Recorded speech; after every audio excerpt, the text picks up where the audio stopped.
I am the Tofu Golem. Please enjoy the video. You'll begin by preparing your audio and launching Flixier. First, make sure your file is MP3, WAV, or M4A so transcription works reliably. Next, sign in and create a new project. This ensures correct project settings from the start.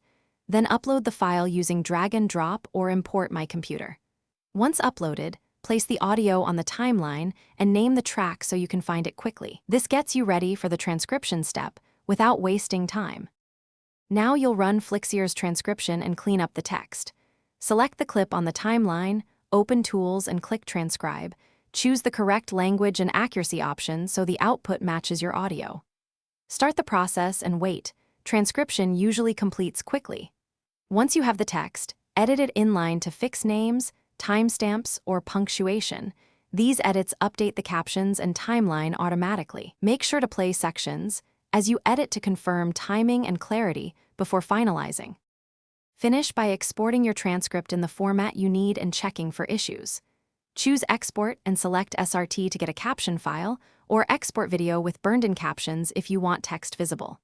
For audio-only needs, export the cleaned file and save the transcript separately. If transcriptions contain errors, make sure audio has low background noise or run a noise reduction and re-upload. Alternatively, split long files into shorter clips and transcribe each to improve accuracy. Thanks for watching. Consider subscribing if we helped you today.